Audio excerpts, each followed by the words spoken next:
એકવાર અમેરિકાના વિઝા મળી જાય, પાસપોર્ટમાં થપ્પો લાગી જાય તો એટલી બધી ખુશીનો માહોલ છવાઈ જતો હોય છે આપણામાં અને આપણા કુટુંબીજનોમાં કે જ્યારે જો જીતા વહી સિકંદરમાં આમિર ખાન જે રેસ જીતેલો તેટલી બધી ખુશી થતી હોય છે.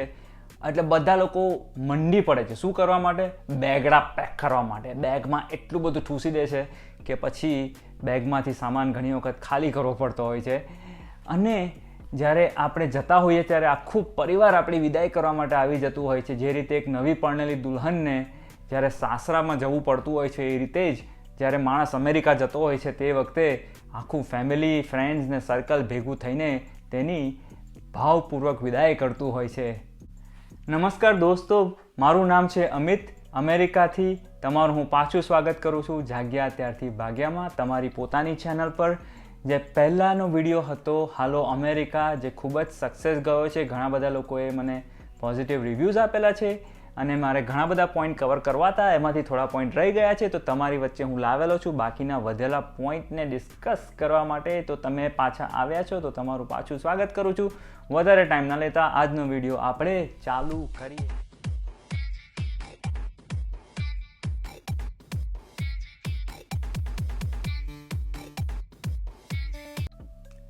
જો તમે લોકો અમેરિકામાં નવા છો અથવા આવવાની તૈયારી કરી રહ્યા છો, જરા પણ મૂંઝવવાની જરૂર નથી. જો તમે મારો આગલો વિડીયો હાલો અમેરિકા જો ના જોયો હોય તો આ વિડીયો પૂરો થાય તેવો તરત જ જોઈ લેજો, કારણ કે એમાં પણ ઘણી બધી ઇન્ફોર્મેશન મેં આપેલી છે. તો આ વિડીયો ખાસ કરીને એવા લોકો માટે છે જે નવા આવી રહ્યા છે કે આવવાના છે, કે પહેલી વખત જો તમે આવી રહ્યા હોય તો તમને આ વિડીયોની ઇન્ફોર્મેશન ખૂબ જ કામ લાગશે અહીંયા અમેરિકામાં આવી ગયા પછી. તો લાસ્ટ વિડીયોની અંદર જે 11 પોઈન્ટ મેં આપેલા, તો હવે પછીના જે પોઈન્ટ છે હું 12મા નંબરથી ચાલુ કરું છું. તો આ પોઈન્ટ છે નંબર 12. આપણને કોઈ સ્પેલિંગ પૂછે તો આપણે હંમેશા શું કહીએ કે ભાઈ A for apple, B for boy, C for cat. પરંતુ અમેરિકાની અંદર A ફોર એપલ નથી બોલાતું. અમેરિકાની અંદર બોલાય છે A as in Apple, B as in boy, C as in cat. તો આ જ રીતે કંઈક તમારે પોતાનો સ્પેલિંગ કહેવાનો હોય છે.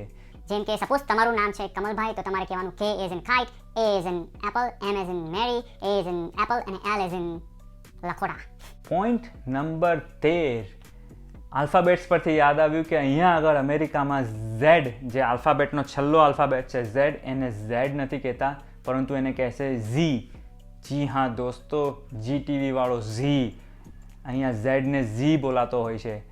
ફોર એન એક્ઝામ્પલ તમને કહું, તમારે જવું છે ઝૂમાં, તો ઝૂનો સ્પેલિંગ તમને કોઈ પૂછે તો કઈ રીતે બોલવાનો? તો ઝૂનો સ્પેલિંગ આ રીતે બોલતા હોય છે અહીંયા આગળ, Z O O. એ થયો ઝૂનો સ્પેલિંગ. જ્યારે ફેમિલીમાં એક નવા બાળકનો જન્મ થતો હોય છે તો આપણે ઇન્ડિયામાં પૂછે કે ભાઈ રમણીકભાઈને ત્યાં બાબો આવ્યો છે કે બેબી આવી છે, પણ અમેરિકામાં અહીંયા બાબો બેબી એવું નથી હોતું. કોઈ પણ નાનું બાળક જન્મે તો એને બેબી જ કહેતા હોય છે, પછી એ છોકરો હોય કે છોકરી હોય.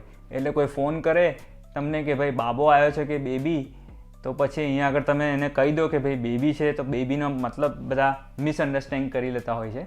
અહીંયા આગળ બેબી બોય અને બેબી ગર્લ, એટલે દરેક બાળકને બેબી તરીકે સંબોધિત કરવામાં આવે છે અમેરિકાની અંદર.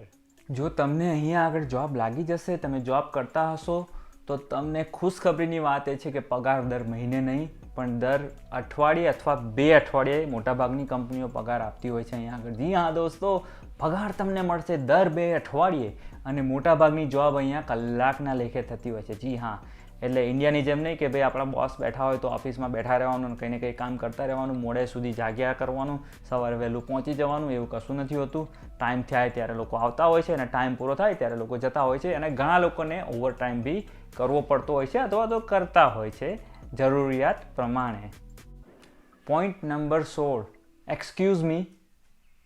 હું નથી બોલતો પણ અમેરિકન લોકો બોલે છે. જી હા, તમે કોઈની બી બાજુમાંથી પસાર થતા હશો તો અહીંયા અમેરિકામાં બધાને બહુ ટેવ હોય છે એક્સક્યુઝ મી કરવાની. અહીંયા આગળ ઘણી વખત હું શોપિંગ કરવા જતો હોઉં અને બાજુમાંથી કોઈ નીકળ્યા તો એક્સક્યુઝ મી કહેતું હોય છે. પહેલી વખત હું આવેલો ત્યારે મને થયું કે આ એક્સક્યુઝ મી કેમ કહે છે? નીકળવો તો નીકળી જાય ને ભાઈ શાંતિથી, છોનો મોનો, મને શું કરવા એક્સક્યુઝ મી કહે છે? અને મેં કંઈ રસ્તો બી રોકેલો નહોતો એ લોકોનો, હા, તો પણ એક્સક્યુઝ મી એવું કરતા હોય છે. અરે ઘણા લોકો તો બહુ દૂરથી એક્સક્યુઝ મી કરતા હોય, ત્યારે આપણને થાય કે ભાઈ મને જ કહે છે કે બીજા કોઈને કહે છે? એટલું બધું એક્સક્યુઝ મી કરતા હોય છે અહીંયા આગળ.